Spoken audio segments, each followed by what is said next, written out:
I'm currently in Salt Lake City, Utah, and I am driving the 2024 Ford Ranger. And I may or may not, on another channel, have called the interior of the previous generation crappy. So what I wanted to do in this video is kind of a deep dive on the interior. So just do a tour of what's going on behind the wheel, the center stack, the materials. I'm in a Lariat trim, so not the top tier Raptor, but one step below. And yeah, I just really want to go all in and talk about what's going on here. And I'm going to tell you if I think that this interior is still crappy. But I'll throw some driving impressions in as well. So let's take a closer look at this week's car du jour. I'm just going to give you the quick look first so that you can make some first impressions. And I'm going to remind you, this is a Lariat trim, so not the Raptor, but more of the upgraded top tier trim. And on the interior, it doesn't really have any package options. So this is kind of a WYSIWYG. This is what you see is what you get. So let's start with this. You have this really nice digital display, which when you power on and power off, you get like this cool animation graphic that goes on and off. And yeah, okay, check rear seats. That's kind of annoying. I'm assuming you can turn that off. And then, you know, you power it on and you've got the really nice graphic animation there. So I like that. I think that you have some really good digital display animation features here.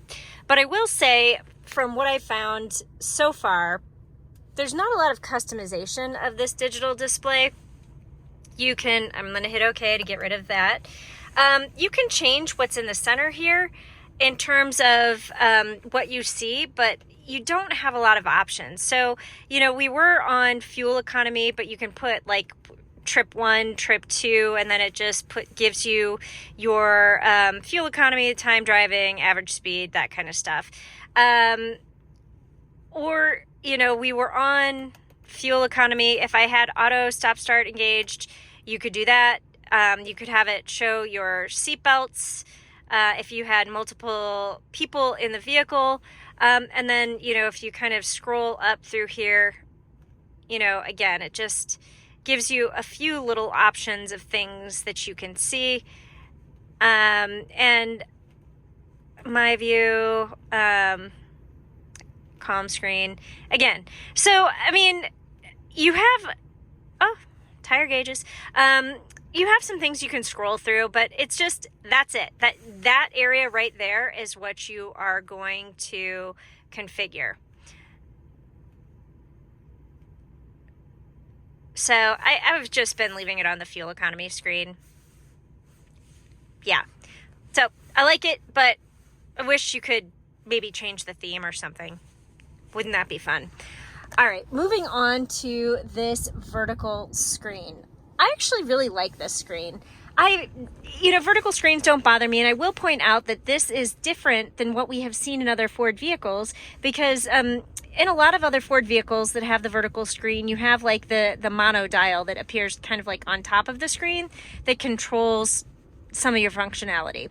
But what they have done is they've given you the ability to control your volume and your temperature with actual dials, and I like that.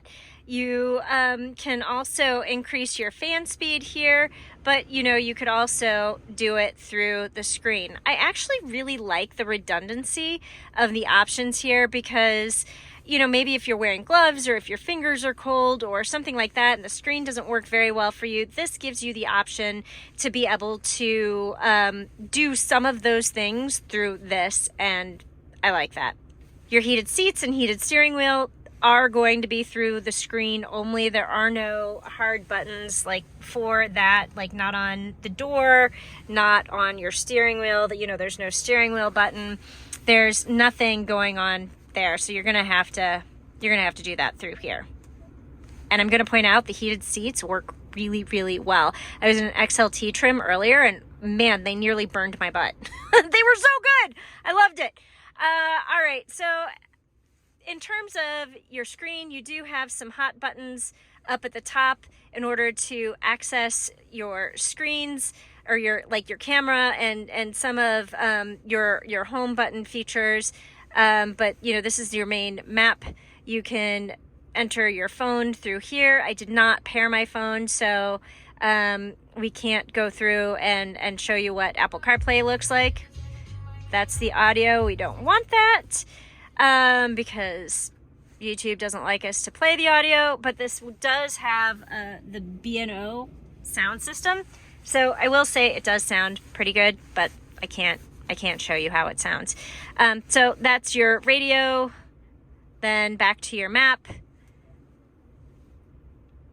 How is this different? So this must be like if your Apple CarPlay, so you'd have to add your device to be able to play phone music, and then this is going to be your towing options. So I don't know. I like the hot buttons.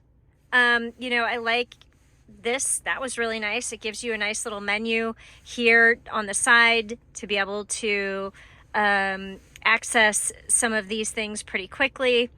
I'm like, what are some of the settings we have access to? So lighting, mirrors, do you have, you know, so this is more for, oh, you've got zone lighting, thumbs up on that. Segment exclusive, I'll point that out. But yeah, you don't, I mean, connectivity features, driver assist features. So you can turn a lot of features on and off. I actually really like the camera delay. So when you have it in reverse, this means that when you put it into drive, it'll stay on a little bit longer. You can do trailer side view, blind spot monitoring, driver alerts, all those kinds of things. Okay, this is really interesting. Very often I will have people ask me if you can just have regular cruise control, that they don't like the adaptive cruise control. This actually gives you an option to do that. So adaptive cruise control modulates your speed. And so if somebody comes in front of you and is going slower, it'll slow you down automatically. Normal cruise control, you set your speed at 55, you'll go 55, you have to pay attention, and you have to slow down if somebody cuts you off. So I like that idea. You know, I personally like adaptive cruise control, but for those who want normal cruise control, you have that option. That's nice. I like that. So speed sign recognition, you can turn that on or off. Lane centering. Yeah, so these are the driver assistance features that you have. So general menu items over here. And again, camera, and it looks like you have Alexa that you can set up, which is pretty cool as well. We'll say not now. So there you go. That is this right here. It's a little bit different than some of the menu items and Ford screens that I've seen previously, but I think it looks really good. And I mean, I'm not completely familiar with how it's set up yet, but I would get there. Okay, so we've looked at the digital displays. I like the digital displays. Now let's talk about materials. Previously, I just thought a lot of like the dash materials were really, really cheap and plasticky and crappy, and I thought they looked bad. I mean, you got into the truck and okay, yeah, it's supposed to be a truck, but why can't it be a truck that doesn't like look like it's gonna scratch or things are gonna break? This is not that. This does not look like that. Whoever designed this, I'm going to give you a huge shout out. You did a great job. I love how this looks with the fan. You know, I like the design you have going on here. Like, that just looks really cool when you move it up and down. It has this has a very, pleasing tactile feel. I like this reverse stitching on the dash. Again, lariat trims, so you're not going to see this on the lower trims, but they did a really good job in the lower trims as well, with using nice materials and really well done features. So you have an upper glove box, you have a lower glove box, and then you have a tray to set your phone. All of that is really good. And again, I'm just going to point out, this feels really good. The previous generation of Ranger did not feel good to me. all of this, like even these little, this is plastic, but it's still, this feels good. It has a pleasing tactile feel, and when you turn it, you can hear it. I like that too. Okay, I don't quite need it that hot. So with the seating materials, again, this is going to be more of a leatherette kind of seating surface, but it feels good. It's soft. I like the stitching. You know, they've done a good job with all of that. You have a nice deep well here. I would say you could probably put a medium-sized purse in here, small purse. Maybe not a big handbag, but you know, a little purse. You could fit that in there. So I like that. You have the wireless charging here, and then you have a place that you could set another device over here. I didn't really have the chance to test the wireless charging, so I don't know if it would overheat your phone or not. I actually couldn't get my phone to really charge. I kept moving it around and I couldn't find the right position. So I'll have to play with that some more later, but I couldn't quite find the right position. You know, the only thing that I want to say that I'm not even going to call this a miss. I'm going to call it well done. There's black lacquer on here, but look where they put it. They put it around the screen. This is not a high touch area. You're going to be touching here. You're not going to be touching around here. But where you might hit, like with get fingerprints and things, they didn't put the black lacquer, again, on the lariat trim. And I really appreciate that. I think automakers tend to over lacquer because it's cheap. And it does, when it's clean and not scratched, look nice. But I feel like this is an appropriate amount and location for black lacquer. Now they did put a little bit right here, but you know, unless you're driving like this, you're probably not going to get fingerprints on that. I am a 9-3 driver, so you know, probably actually more like this. Yeah, I'm never going to touch that. So materials and trims, design, I think they did a really good job. Yep. I think they did a really, really good job. Now, before I get into driving impressions, I did want to show off the back seat of this just a little bit because there are a couple nice features here. So first off, unfortunately, I'm going to point out there are no air vents.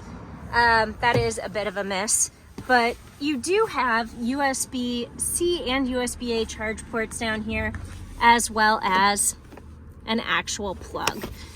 You have mat pockets and soft surfaces, so if you do have somebody who's a little bit taller sitting back here and their knees are going to touch the back of that seat, it's not going to be super painful. But this is well materialed, well patterned, and the seats are actually comfortable. So if you weren't trying to put somebody super tall back here, it's comfortable. I will also point out you have this little armrest, you have cup holders. That is nice. But two of the features that I think are really worth noting back here. First off, you do have the flip up seats again. So with storage underneath, not a lot of storage, but a little bit of storage underneath. So you have that, so you can store stuff underneath. But what's really nice is you have this tab right here that you can pull, and you have a fold flat surface right here as well. So that is new for 2024. So if you had like a box or something you wanted to put back here and you didn't want to put it on your seat, or if you had something you didn't want to scuff up your seats with, you can fold this flat and voila. So I think that is also a really nice feature. One more thing I will point out, this is now power folding. All right, now it is time for me to get into some brief driving impressions. I have been driving this vehicle for a couple of hours now. First I was in an XLT trim, and now I'm in the Lariat trim, which we have been reviewing. And overall, first impressions are incredibly favorable. Ford made this quieter, it feels smoother to drive, and it's just comfortable. And personally, I'm a huge fan of mid-size trucks because garage, city. So you know, this is one of those capable trucks that can still do truck things, yet in my mind it's a little bit more right-sized. On road, because that's what I've been doing, this is really comfortable. I'm not going to say this has an SUV-like ride, because it doesn't. It's a truck. It's body on frame, but it's definitely more comfortable. And again, I can't stress how quiet it is. A lot quieter than the previous generation. So overall, I'm going to give the 2024 Ford Ranger a solid thumbs up. If I had to sum this up in one sentence, I would say the 2024 Ford Ranger is a mid-sized truck that does truck things, but has a smooth, quiet, and comfortable ride with a lot of nicer materials. So, in case you missed it, that should answer the question that I asked at the very beginning. Does this have a crappy interior? And the answer to that is no. No, it does not. Ford did a good job correcting its course, and even in the more basic trims, elevating the materials in the vehicle. All right, that is what I have for you today in the 2024 Ford Ranger. I'll see you next time with a new Car du Jour.